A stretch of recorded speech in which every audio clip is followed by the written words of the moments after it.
தளபதி விஜய் அவர்களோட ரசிகர்கள்னாலதான் பராசக்தி படத்தோட வசூல் வந்துட்டு மந்த நிலையில இருக்கு அப்படின்னு சொல்லிட்டு ஒருத்தர் சொல்றாரு. இன்னொரு தரப்பு என்ன சொல்றாங்க அப்படின்னா, 2026ல சட்டமன்ற எலெக்ஷன் வருது. அத மைண்ட்ல வச்சுக்கிட்டு தான் இந்த படத்தை இப்போ ரிலீஸ் பண்ணியிருக்காங்க.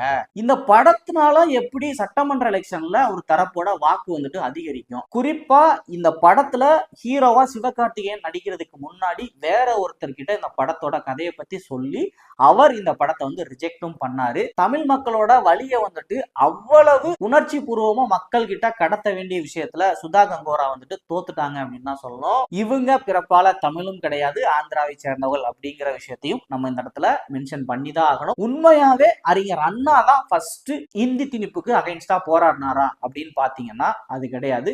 முதலா நேரு வந்துட்டு மும்மொழி கொள்கை அப்படிங்கிற விஷயத்த நாடு முழுவதும் கொண்டு வரணும் அப்படிங்கிற ஒரு விஷயத்த சொன்னப்போ அதுக்கு அகைன்ஸ்டா முத பேசினது யாரு அப்படின்னு பாத்தீங்கன்னா காயிதே மில்லத் அவர்கள் தான்.